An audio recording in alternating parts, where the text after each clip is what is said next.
चलिए, so we are starting dynamics and इसका जो नेक्स्ट चैप्टर है हमारे पास that is forces density pressure. O levels की अंडरस्टैंडिंग से ही होता था कि डायनामिक्स के अंदर हम फोर्सेस के बारे में काफी कुछ पढ़ लिया करते थे।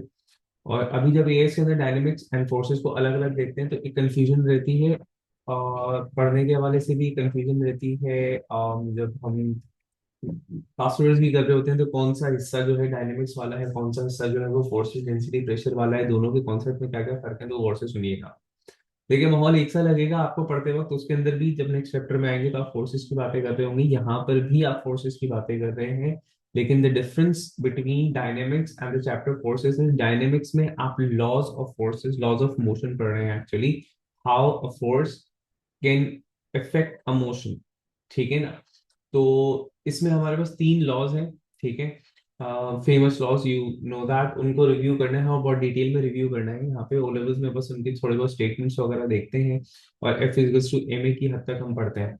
राइट, यहाँ पर ऐसा नहीं है, यहाँ पे थोड़ा सा डिटेल में इसको देखेंगे, तीनों लॉज को। ठीक है, उसके बाद एक चैप्टर आपने ओ लेवल्स में पढ़ा था मोमेंटम के नाम से। वो मोमेंटम का जो टॉपिक है वो डायनेमिक्स का पार्ट है। ठीक है, कंजर्वेशन ऑफ मोमेंटम जो है वो प्रॉपरली हम यहाँ पे पढ़ेंगे और बहुत डिटेल के अंदर पढ़ेंगे, मल्टीपल केसेस पढ़ेंगे उसकी। ठीक है, तो जो चैप्टर है हमारा ये काइनेमैटिक्स से छोटा है कंपैरेटिवली, लेकिन ये है कि ये भी एक अच्छा बड़ा टॉपिक है। सही है, तो इसके अंदर सबसे पहले की पॉइंट देखो कि आपने डायनेमिक्स के चैप्टर में आप सबसे पहले देख क्या क्या रहे हैं। कुछ चीजें ऐसी हैं जो हम लोगों ने काइनेमैटिक्स में कवर की हुई हैं, उसको हम रिव्यू जरूर करेंगे यहाँ पे। तो सबसे पहली चीज, सबसे इंपॉर्टेंट चीज जो डायनेमिक्स का पार्ट है, इस चैप्टर के अंदर आपको देखना है, that is laws of motion. हम आज यहीं से स्टार्ट करेंगे। ठीक है, सेकेंड इज क्वालिटेटिव एनालिसिस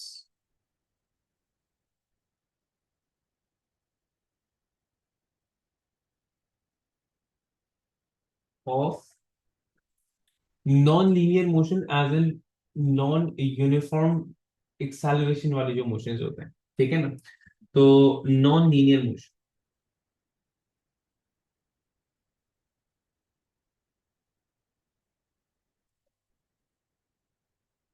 अच्छा यहाँ पे क्वालिटेटिव एनालिसिस लिखा है, मतलब इसकी मैथमेटिक्स हमें रिक्वायर्ड नहीं है।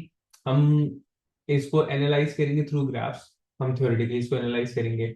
मैं रिकॉल करवा देता हूँ, ये वो वाला पार्ट है जो कि हम लोगों ने थोड़ा बहुत काइनेमेटिक्स के ग्राफ्स के अंदर, जब हम ग्राफ कर रहे थे तो हमने एक्सटेंडेड वर्जन ऑफ ग्राफ पढ़े थे, वहां पे हम लोगों ने कुछ ग्राफ्स बनाए थे नॉन यूनिफॉर्म एक्सेलरेशन डिसेलरेशन के।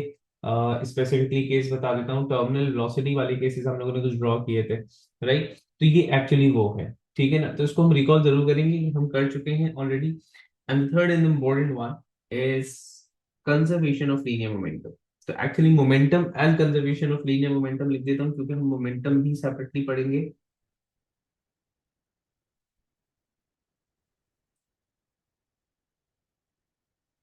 एंड कंजर्वेशन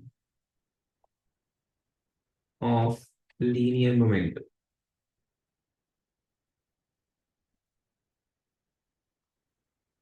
ठीक है, तो ये तीन टॉपिक्स हैं जो हम लोगों ने यहाँ पे कवर करने। विदाउट वेस्टिंग फर्दर टाइम हम जो है वो स्टार्ट करेंगे from the first law of motion.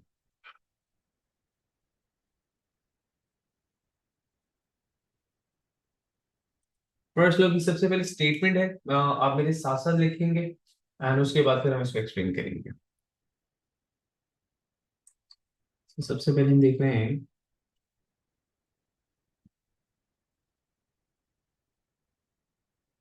First law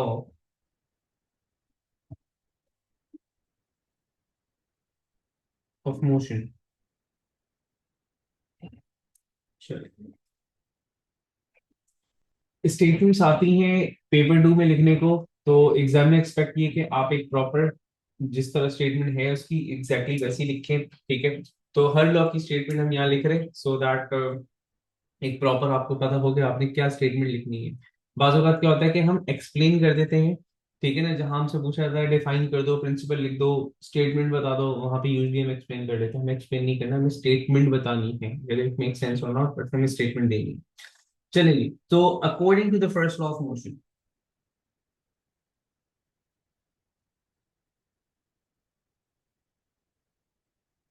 according to the first law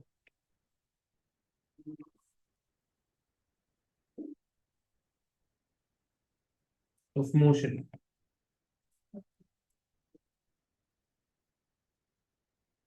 an object, एक थोड़ी सी सिंप्लीफाइड वर्जन ऑफ स्टेटमेंट लिख रहा हूं, उसके बाद फिर एक और statement. An object at a state of rest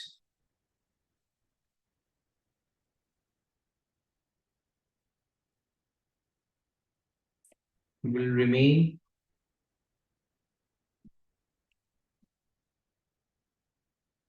at rest, and an object in a state of motion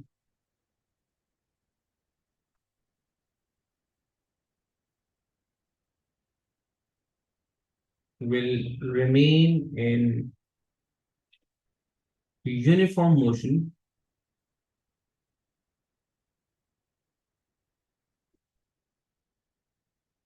until and unless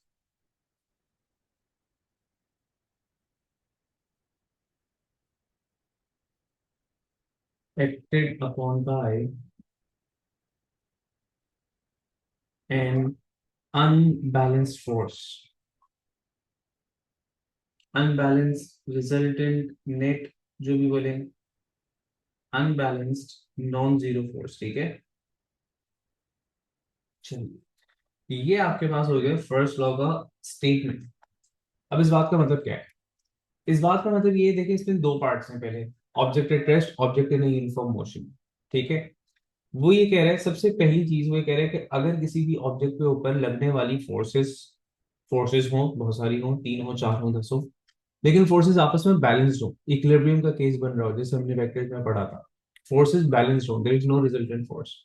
तो if the object was in a state of rest, अगर वो रुका हुआ था, तो इट विल रिमेन स्टेशनरी, वो रुका हुआ ही रहेगा, वो चलना नहीं शुरू कर देगा, वो रुका रहेगा तब तक जब तक के फोर्सेस बैलेंस है, कयामत तक बैलेंस है, कयामत तक वो रुका रहेगा। ठीक है, और अगर वो चल रहा था, लेट्स से कि if the forces were balanced on a moving object, तो that specifically on a uniform motion. Uniform motion as in कि ऑब्जेक्ट जो है ना ही अपनी डायरेक्शन चेंज कर रहा था, ऑब्जेक्ट ना ही अपनी वेलोसिटी का मैग्नीट्यूड बढ़ा रहा था ना कम कर रहा था, एक कांस्टेंट वेलोसिटी के साथ एक स्पेसिफिक डायरेक्शन के अंदर वो ऑब्जेक्ट चले चले जा रहा है, तो इसका मतलब है कि यूनिफॉर्म मोशन परफॉर्म कर रहा है। So the first law says कि जब तक के फोर्सेस बैलेंस है, ऑब्जेक्ट स्टेशनरी है तो स्टेशनरी ही रहेगा, it won't start to move. And if it's moving in a uniform motion, so it won't turn, it won't accelerate, it won't decelerate, it will continue its uniform motion until and unless, जब तक के forces unbalanced नहीं हो जाती। Multiple examples हैं आपके सामने, बड़ी सारी चीजें पड़ी हुई होंगी टेबल के ऊपर, बहुत सारी चीजें रखी हुई हैं। अब कोई भी चीज है जिसको मैं ऐसे लिफ्ट कर दूंगा, तो ये मैंने अनबैलेंस फोर्स लगाई थी लिफ्ट करने के लिए। अगर मैं ये अनबैलेंस फोर्स ना लगाता, इसको एज इट इज छोड़ देता, ये यहीं रखी रहती। ठीक है, बहुत सारी चीजें इस रूम में ऐसी हैं जो कि जो लार्ज ऑब्जेक्ट्स हैं जिनको मैं रेगुलरली मूव नहीं कर रहा होता हूँ, वो रखी हुई हैं, क्योंकि फोर्सेस, ऐसा नहीं है जो फोर्सेस नहीं है उनके ऊपर, उनके ऊपर फोर्सेस हैं, लेकिन वो फोर्सेस जरा बैलेंस्ड है। हरी बात समझ में? फोर्सेस बैलेंस है तो वो मूव, जब तक अनबैलेंस फोर्स लेके मूव नहीं करने वाले। Same goes with the moving object.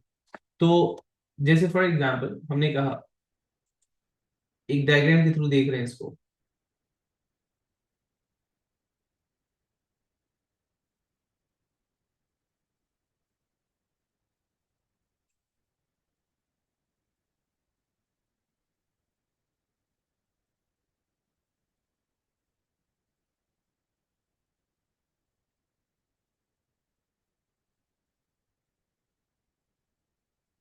First law the simplest one. ठीक है ना, वैसे एक डायग्राम के थ्रू इसको देखेंगे। ओके, ये डायग्राम यहाँ पे नहीं आनी चाहिए थी। ठीक है,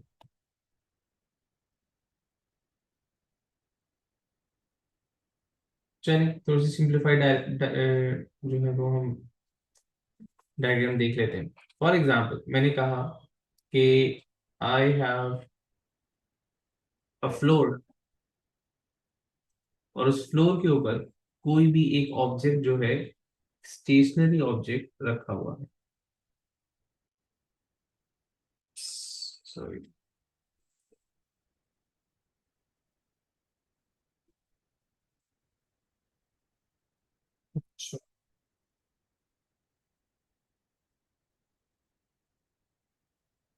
एक सेकंड दीजिएगा।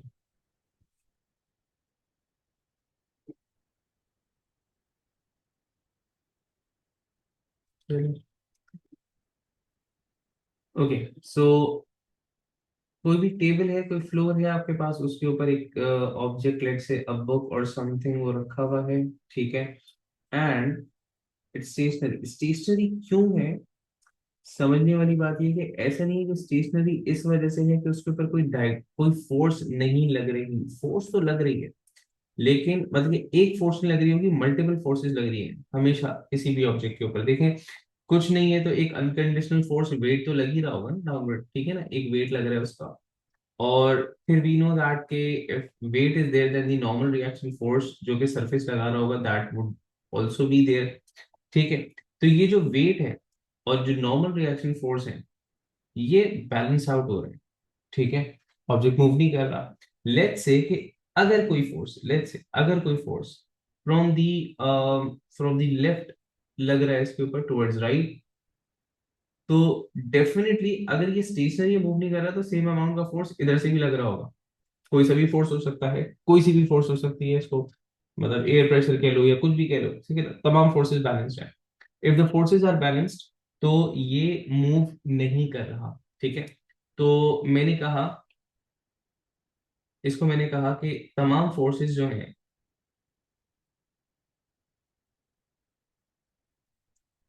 All forces are balanced,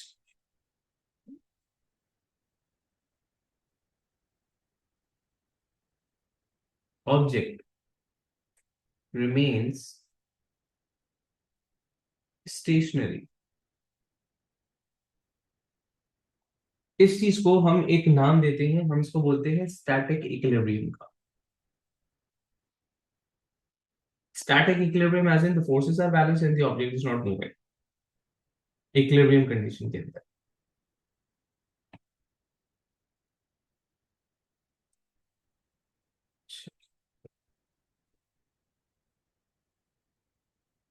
this is static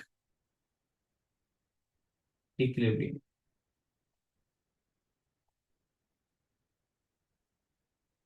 ठीक है, दूसरा केस क्या हो सकता है?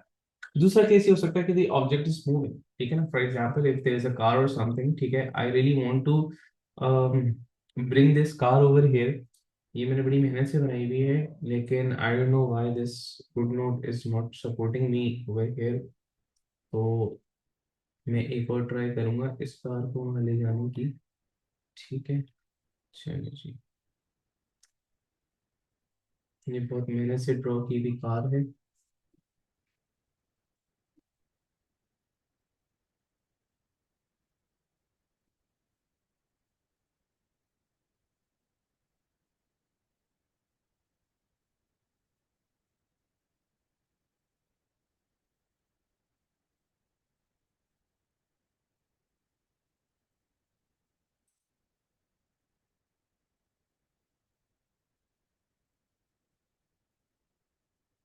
अब हम ये नहीं करेंगे, अब हम कॉपी नहीं करेंगे, कुछ भी बहुत स्लो हो रहा है, आई डोंट नो भाई इतना स्लो क्यों हो गया। तो अब हम कॉपी नहीं करेंगे इसको। ठीक है, अच्छा, मूविंग ऑब्जेक्ट के केस में मैंने कहा था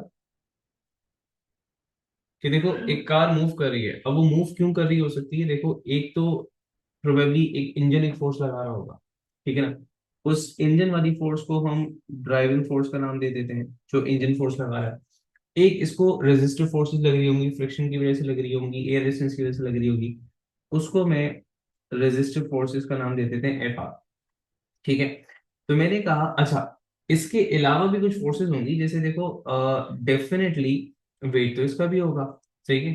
तो इसको भी वेट डाउनवर्ड एक्ट कर रहा होगा इसका, इस कार का, एंड अपवर्ड इस पे लग रही होगी एक नॉर्मल रिएक्शन फोर्स, वो भी बैलेंस आउट हो रही है।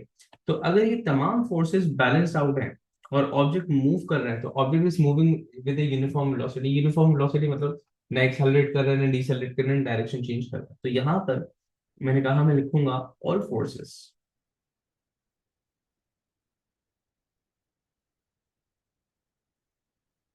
all forces are balanced.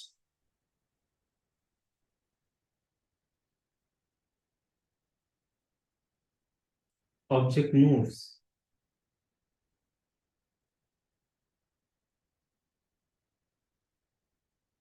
with a uniform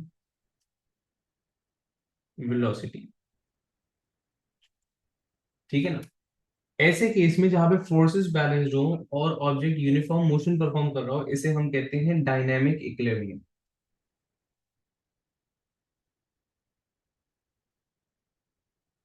इसे हम कह रहे हैं डायनामिक इक्विलिब्रियम। ये दोनों जो नाम है, डायनेमिक इक्विलिब्रियम या फिर स्टैटिक इक्विलिब्रियम, ये डायनेमिक्स के चैप्टर में या फिर हमारे सिलेबस में बहुत ही रेयरली इस्तेमाल होने वाले नाम है, ठीक है। इसको हम डिस्कस करेंगे इन अ चैप्टर फोर्सेस, जब हम इक्विलिब्रियम पढ़ेंगे तो वहां पे ये केस वहां पे काम होगा, इसलिए मैंने यहाँ यही नाम यहीं पे इंट्रोड्यूस करवा दिया कि इक्विलिब्रियम दोनों केसेस है। One is static equilibrium, one is dynamic equilibrium. जैसे ही अनबैलेंस फोर्स लगेगी, दोनों ही इक्विलिब्रियम खराब हो जाएंगे। अगर ऑब्जेक्ट रुका हुआ था शायद वो चलना शुरू हो जाएगा, अगर वो ऑब्जेक्ट चल रहा था तो शायद डिसेलरेट कर रहे, चाहे एक्सेलरेट कर दे, चाहे वो अपना डायरेक्शन चेंज कर दे। तो मैंने कहा था एक स्टेटमेंट में और लिखवाऊंगा, तो मैं एक सिंप्लीफाइड वर्जन स्टेट ये भी लिख सकता हूँ कि if the forces on an object are balanced it will not change its state. देखो ये चेंज इन स्टेट ही तो है ना, रुके हुए से चलना शुरू कर देना, या फिर चल रहा है तो इतना एक्सेलरेशन डिसेलरेशन डायरेक्शन चेंज करना, तो दैट्स चेंज इन स्टेट। तो मैं इसको कहूंगा कि एक अनदर वर्जन मैं लिखूंगा ऑफ स्टेटमेंट, मैंने लिखा कि if the forces, if the forces on an object are balanced, it will not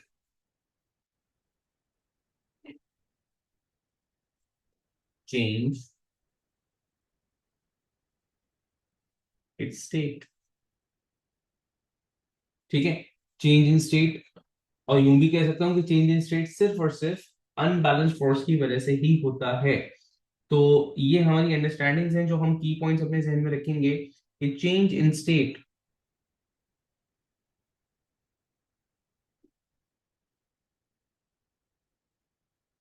is only caused by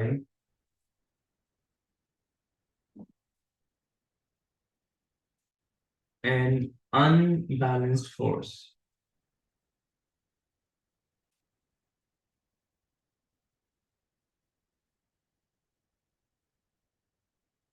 सिर्फ अनबैलेंस फोर्स ही है जो कि चेंज इन स्टेट क्रिएट करवा सकती है, बट अगर फोर्सेस बैलेंस हो तो ये ऐसा नहीं होने वाला। This is the understanding from the first law of motion. यहाँ पे फर्स्ट लॉ ऑफ मोशन खत्म।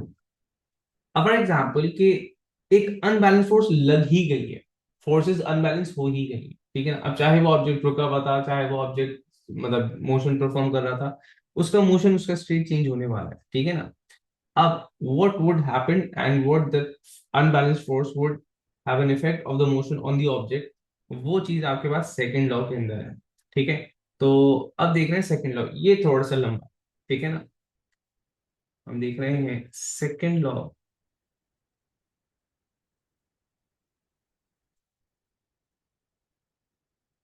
Of motion. चलिए, सेकंड लॉ की सबसे मजेदार चीज ये है कि ओ लेवल से अगर याद करें तो हमें याद आता है second law is equals to F is equals to M A, ठीक है, हमें ऐसे याद आता है। अब ये गलत नहीं है लेकिन ये इनकम्प्लीट है। और अगर मैं बोलूं कि second law is F is to M A, तो ये गलत हो जाएगा। अगर मैं बोलूं कि force is force is M A mass into acceleration, तो भी ये गलत हो जाएगा। अब ये गलत क्यों हो रहा है जबकि ये ओ लेवल्स के हद तक ठीक था? तो थोड़ा सा एक्सटेंडेड स्टेटमेंट है, उसको देखते हैं, उसके बाद समझते हैं। मैंने कहा ये गलत नहीं है, लेकिन ये इनकम्प्लीट है। ठीक है, तो second law talks about the resultant force. ठीक है, तो सबसे पहले इसकी स्टेटमेंट लिखेंगे, वो कहता है according to the second law,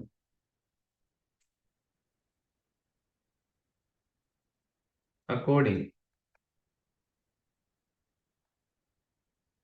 to the second law of motion,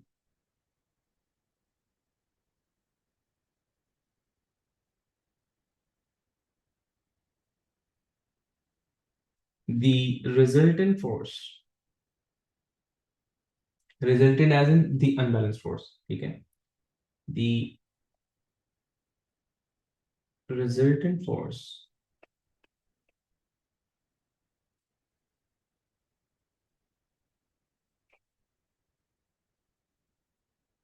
acting on an object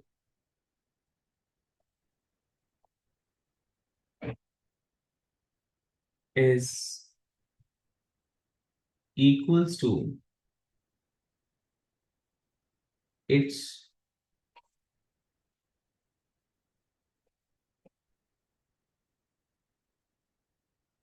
rate of change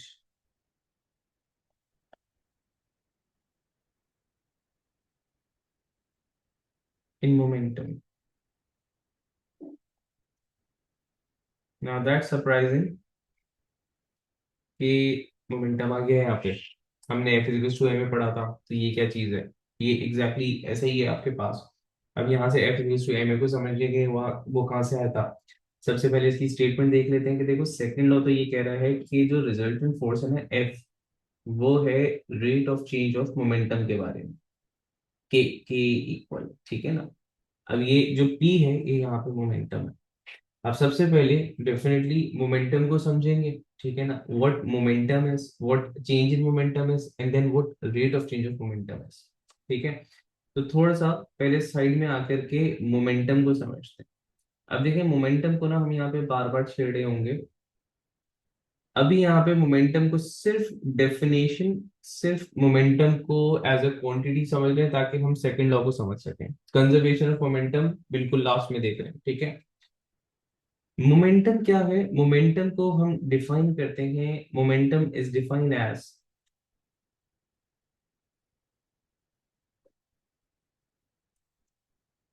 product of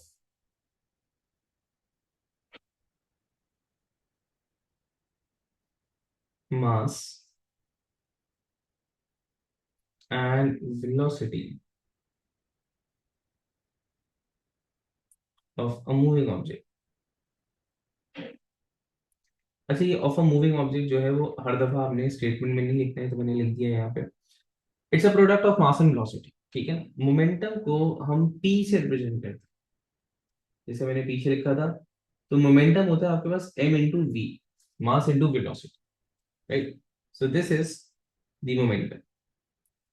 अब ये product of mass and velocity से इसको हमने डिफाइन तो कर दिया, लेकिन ये होता क्या है, इस मतलब क्या जरूरत है इस चीज को निकालने की, इसकी इंपॉर्टेंस क्या है, इसको भी समझते हैं। देखें, by nature it's a vector quantity and it has the same direction as the velocity of the moving object. जो भी वेलोसिटी की डायरेक्शन है वही मोमेंटम की डायरेक्शन है। तो मैंने लिखा कि direction is same as velocity. अब जिस डायरेक्शन में ऑब्जेक्ट की वेलोसिटी है उस डायरेक्शन में ऑब्जेक्ट का मोमेंटम है।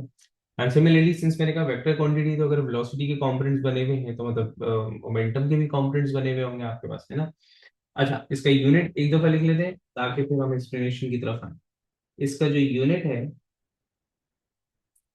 बेस यूनिट्स देखो फॉर्मूला से, तो केजी मीटर्स पर सेकेंड, ठीक है, एंड न्यूटन सेकेंड्स। चलेंगे, मोमेंटम होता क्या है आप समझते हैं। अब हमने लिख दिया मास एंड वेलोसिटी। देखें, एक मूविंग ऑब्जेक्ट सर्टेन चीजें पोजेस करता है, मतलब उसकी वेलोसिटी होती है, उसकी एक्सेलरेशन होती है, काइनेटिक एनर्जी पोजेस किया हुआ होता है अगर वो मूव कर रहा है। तो इसी तरह एक क्वांटिटी है उसके अंदर मोमेंटम। मोमेंटम को हम बोलते हैं quantity of motion in an object. एक ऑब्जेक्ट जो अपने अंदर क्वांटिटी ऑफ मोशन रखता है, the amount of motion present in a moving object, वो उसका मोमेंटम कहलाता है।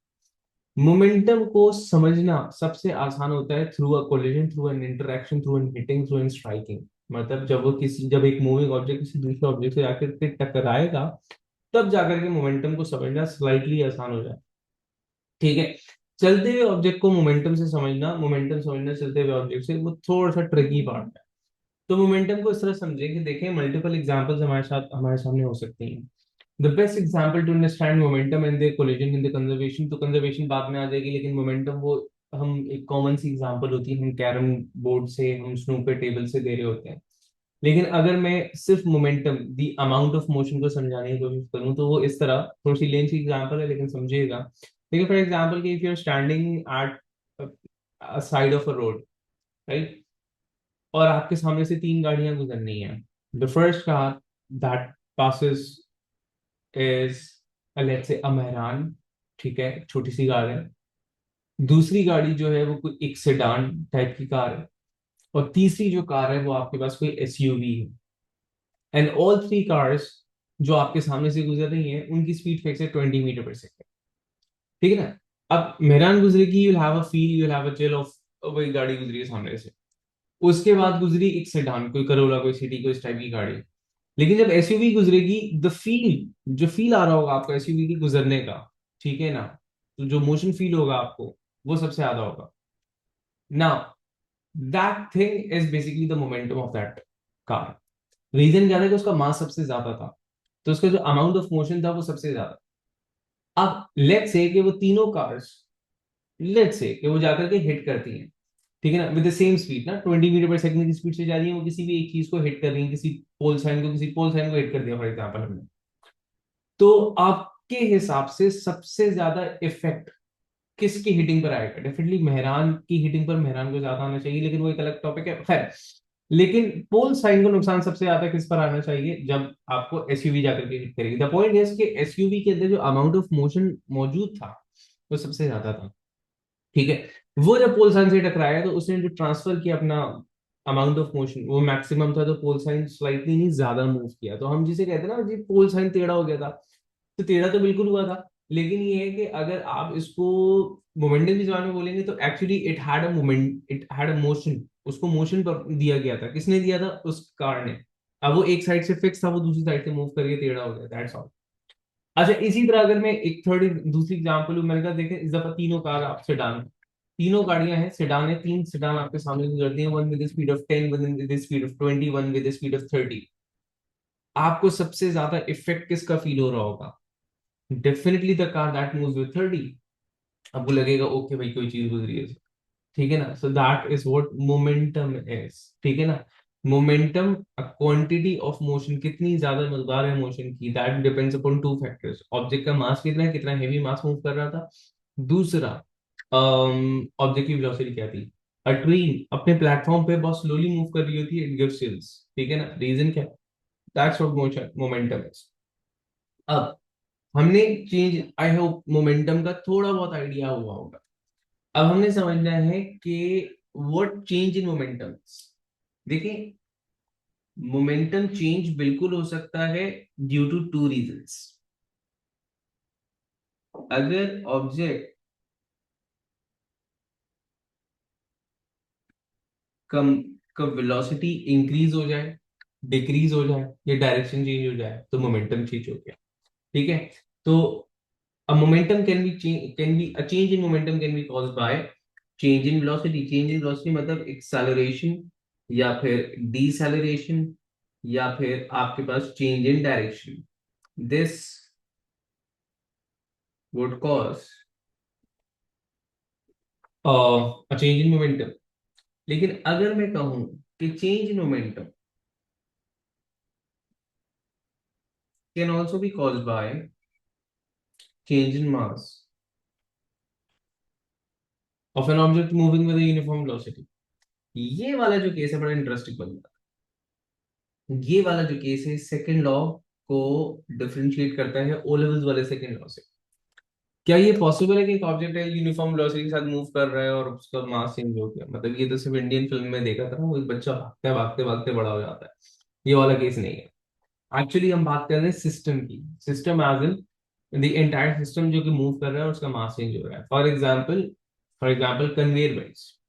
अब एयरपोर्ट के ऊपर आपने कन्वेयर बेल्ट देखी होंगी, कन्वेयर बेल्ट मूव कर रहे हैं, ठीक है ना, उसके ऊपर हम लगेज रखते हैं, उसका मास बढ़ रहा है। उसके ऊपर हम लगेज हटा देते हैं, उसका मास कम हो रहा है। And all this is happening at uniform velocity. मतलब जो कन्वेयर बेल्ट है वो यूनिफॉर्म वेलोसिटी के साथ चले चली आ रही है। तो इसका मतलब ये है कि उसका मोमेंटम कंटिन्यूसली चेंज हो रहा है, ठीक है ना, क्योंकि उसका मास चेंज हो रहा है। सिमिलरली अगर मैं एग्जांपल लूं, फॉर एग्जांपल एस्केलेटर्स। मॉल्स में एस्केलेटर्स यूनिफॉर्म वेलोसिटी के साथ ट्रैवल कर रही होती है। हम उसके ऊपर चढ़ जाते हैं, हम उतर जाते हैं, तो मतलब मास ऐड हो रहा है, मास कम हो रहा है। सही है। तो that is changing the mass of the system.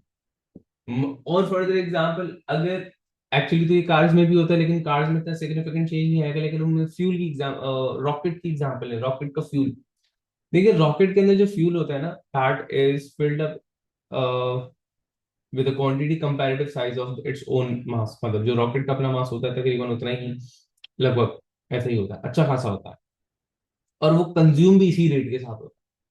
तो जब रॉकेट जा रहा है तो अच्छा खासा अगर मास ऑफ फ्यूल कंज्यूम हो चुका हुआ है, तो जो पूरा सिस्टम है उसका जो होता है वो आपके पास मास डिक्रीज हो रहा है, तो उसके मोमेंटम में क्या आ रहा होगा, डिक्रीज आ रहा होगा। सो momentum, the change in momentum can be caused by two factors. कौन कौन से फैक्टर हैं? ऑब्जेक्ट का मास चेंज हो जाए, सिस्टम का मास चेंज हो जाए, या फिर ऑब्जेक्ट की वेलोसिटी। वेलोसिटी चेंज होने वाला तो हमारे लिए बहुत सिंपल था, ये थोड़ा सा नया फैक्टर था। किस केस में हो सकता है? मैंने example the, can happen in conveyor belts,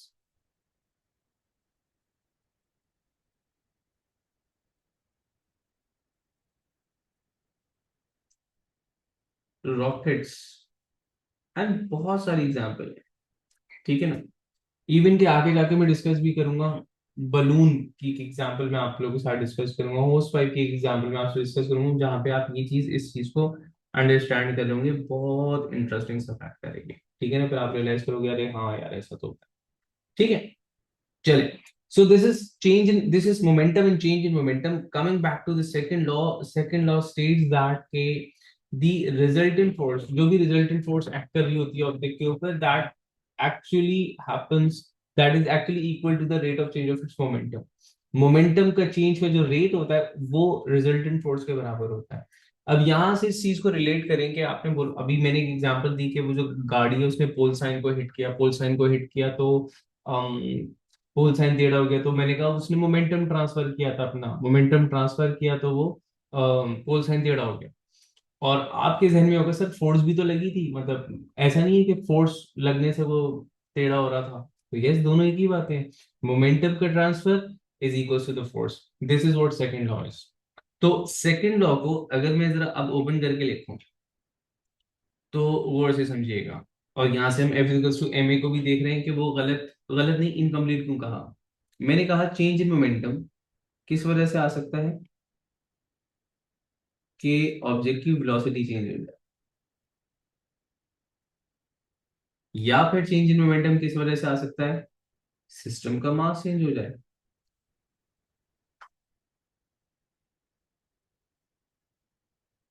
ठीक है जी। अब यहाँ पे जो जिस ये स्टेटमेंट मैंने लिखा इसके अंदर, this change in velocity upon time is actually equals to acceleration. तो ये F is equals to M A यहां से आएगा। तो जैसे मैंने कहा गलत नहीं था, इनकम्प्लीट था, तो this is what we meant by incomplete. So F is equals to ma is basically a small part of second law, and the second part of second law is K resultant force is also equals to rate of change of mass upon into V। ये rate of change of mass जो है इसको अभी हम probably next class तक discuss कर रहे होंगे। इसको हम कहते हैं मास फ्लो रेट या rate of flow of mass का भी नाम दे देते हैं इसको। यूजली इसको मैं मास फ्लो रेट का नाम देता हूँ, mass flow rate, right. So this is what second law is. अब सेकंड लॉ को थोड़ा सा मैथमेटिकली डिस्कस करते हैं, ठीक है ना। देखिए सबसे कॉमन एग्जांपल क्या थी। अच्छा, एक और बात दूसरी जो हमने यहाँ पे डिस्कस करनी है, इंपॉर्टेंट बात एक्चुअली, कि ये एफ यहाँ पर, ये जो एफ यहाँ पर है, ये एक्चुअली रिजल्टेंट फोर्स है। Resultant as in an unbalance force,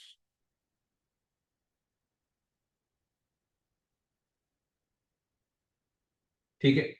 मतलब अ, अगर मैं कहूं कि एक ऑब्जेक्ट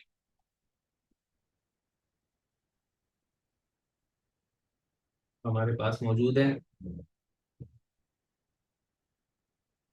ठीक है, ऑब्जेक्ट के ऊपर मल्टीपल फोर्सेस लग रही हैं।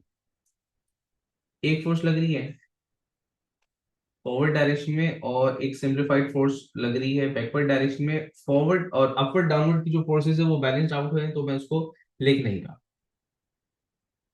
ये जो फॉरवर्ड फोर्स है और ये जो बैकवर्ड फोर्स है, it is actually causing the object to accelerate, ठीक है। तो जब हम लिखते हैं कि F is equals to M A, तो यहाँ पे जो F है ये एक्चुअली लिखा जाता है F माइनस बी। मतलब मैं इसको एक प्रॉपर टर्म दे देता हूँ, चलिए बी ही रहने देते हैं।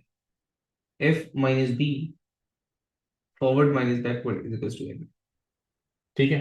मतलब फॉर एग्जाम्पल अगर इसका मैथमेटिकल वैल्यूज लें, मैं कहूँ कि ये फोर्स जो फॉरवर्ड फोर्स थी ये आपके पास थी 100 न्यूटन की, जो बैकवर्ड फोर्स थी ये आपके पास थी लेट्स से 20 न्यूटन की, ठीक है। ऑब्जेक्ट का मास इज 10 kg सिंप्लीफाइड।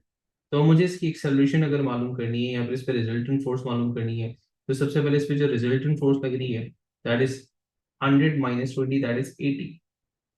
इसका मास इज 10। यहाँ से मैं इसकी एक्सेलरेशन निकालता हूँ, तो एक्सेलरेशन इसकी आती है 8 मीटर्स पर सेकेंड स्क्वायर। अब सिंपली बात ये है कि अगर आपके पास forward force is greater, resultant force जो एक्सेलरेशन होगी वो आपके पास in the direction of the resultant force है। अगर रिजल्टेंट फोर्स फॉरवर्ड डायरेक्शन में तो वो एक्सेलरेट कर रहा है, resultant force in the backward direction में है तो वो डिसेलरेट कर रहा है। तो ये पॉइंट अक्सर तंग करता है। बहुत ही सिंपल सा पॉइंट है, लेकिन बच्चों को तंग करता है, तो इस बात को लिख देते हैं। The acceleration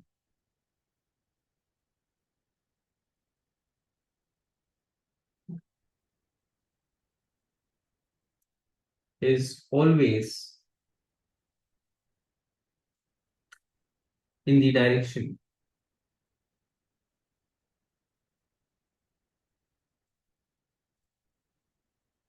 of the resultant force,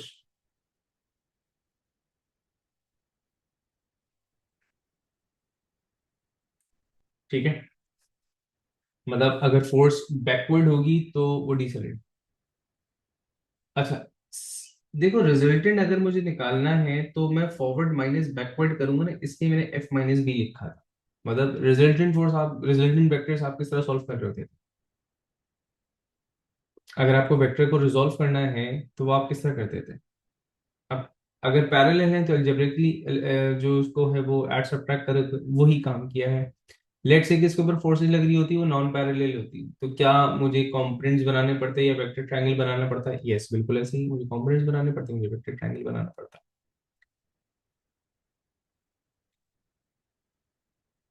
हाँ, वो बैकवर्ड फोर्स है, एक्चुअली वो बैकवर्ड फोर्स है। मैं इसका नाम चेंज करना चाह रहा था, लेकिन ये थोड़ा सा मेरा जो है ना आज गुड नोट तंग कर रहा है, ठीक है। तो आई होप यहाँ पर चीजें थोड़ी सी क्लियर आउट हुई होंगी। थोड़ा सा आज लेट हो गए थे क्लास स्टार्ट करने में, तो इसको आज स्मॉलर शॉर्टर क्लास रख रहे हैं, ठीक है। आज जो चीजें देखी थी, that was first law of motion, an object remains state in its state until and unless the forces are not unbalance. जब तक बैलेंस है वो स्टेट चेंज नहीं करेगा। Second law takes time to understand. वो आपके पास ये है कि जनाब जो रिजल्टेंट फोर्स लग भी रही है किसी भी ऑब्जेक्ट के ऊपर, ठीक है ना, वो उसके rate of change of momentum के बराबर है, ठीक है ना। अच्छा, अब इसके अंदर बड़ी सारी वेरिएशन, इसको समझने में हमें बहुत सारे न्यूमेरिकल क्वेश्चंस की जरूरत है, जो कि हम नेक्स्ट क्लास के अंदर कर रहे हैं, तब जाके सेकंड लॉ अच्छे से मजेदार तरीके से हमें समझ में आने वाला है। तो नेक्स्ट क्लास हम इसी टॉपिक से कंटिन्यू करेंगे।